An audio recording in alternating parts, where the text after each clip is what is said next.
ठाणे विधान परिषद निवडणुकीत हितेंद्र ठाकूर यांच्या बहुजन विकास आघाडीचा भाव वाढलाय। ठाण्यात भाजप आणि एकनाथ शिंदेंच्या शिवसेनेच्या वर्चस्वाच्या लढाईत बहुजन विकास आघाडीने आपला भाव वाढवला। ठाणे विधान परिषद निवडणुकीसाठी स्थानिक स्वराज्य संस्थांचं गणित बघता भाजप आणि शिवसेनेनंतर बहुजन विकास आघाडीची ताकद आहे। बहुजन विकास आघाडीकडे 70 मतं आहेत, त्यामुळे ही मतं आपल्या बाजूने मिळवण्यासाठी शिवसेनेची धडपड सुरू आहे। एकीकडे शिवसेनेचे प्रयत्न सुरू असताना भाजपनेही दबाव निर्माण केलाय, तर भाजपचे खासदार हेमंत सावरा आणि राजन नाईक यांनी बहुजन विकास आघाडीचे माजी महापौर राजीव पाटील यांच्याशी चर्चा केली।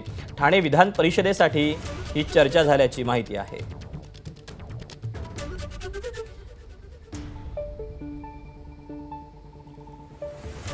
आपण या सगळ्याबद्दलचे अपडेट जाणून घेऊयात। अक्षय भाटकर आपल्या सोबत आहे। अक्षय, ठाणे त्यामध्ये शिवसेना, भाजप आणि आता बहुजन विकास आघाडी, काय एकंदरीतच चर्चा पाहायला मिळते, काय कुरघोड्या पाहायला मिळतात, कसा संघर्ष पाहायला मिळतोय?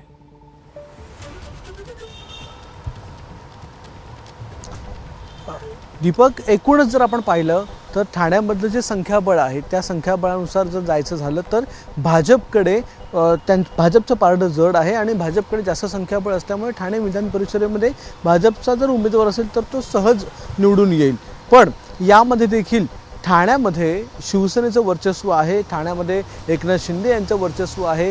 ठाण्यामध्ये जे मागील विधान परिषदेचे आमदार होते ते देखील रवींद्र फाटक जे शिवसेनेकडून होते, हे पाहता ठाण्याची सीट जी आहे, ठाण्याची जागा जी आहे ती विधान परिषदेसाठी शिवसेनेला देण्यात यावी अशी मागणी ही आधीपासून शिवसेनेची होती आणि ती जागा त्यांना मिळाली देखील आहे असं देखील कळतंय। पण 71 मतं जवळपास जी आहेत ती मतं ही बहुजन विकास आघाडीकडे आहेत, ज्यांची एकहाती सत्ता वसई विरार महानगरपालिकेवर आहे। त्यामुळे ही 71 मतं जी आहेत ती डावलून चालणार नाही। काही दोन दिवसांपूर्वी रवींद्र फाटक हे देखील बहुजन विकास आघाडीचे सर्वेसर्वा असलेल्या भाई ठाकूर यांना भेटून आलेले होते आणि हितेंद्र ठाकूर, क्षितिज ठाकूर यांची त्यांनी भेट घेतलेली होती आणि त्या भेटीमध्ये देखील ते पाठिंब्यासाठीच गेले होते असं सूत्रांनी आपल्याला सांगितलेलं आहे। त्यामुळे पाठिंबा शिवसेनेकडून देखील मागितला जातोय। दुसरीकडे भाजपने देखील या सीटवर आपला दावा ठोकला असल्यामुळे इथल्या अनेक स्थानिक नेत्यांना असं वाटतंय की ही सीट भाजपकडेच मिळावी, कारण की हीच वेळ आहे ज्यावेळी पक्ष वाढीसाठी आपण प्रयत्न करायला हवेत,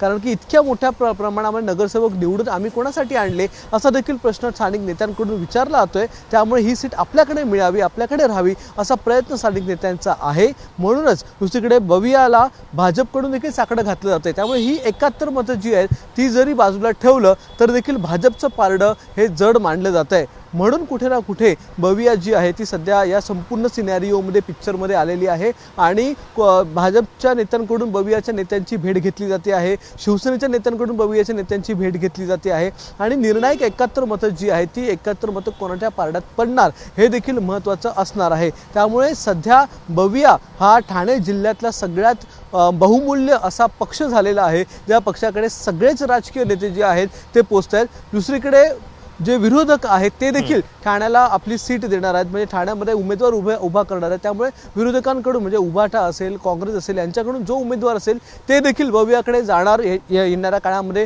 ते त्यांना साकडं घालणार त्यांच्या 71 मतांसाठी हे देखील निश्चित आहे। त्यामुळे एकूणच पाहता बविया सध्या फायद्यातला पक्ष आहे किंवा बविया सध्या बहुमूल्य पक्ष आहे, ज्याला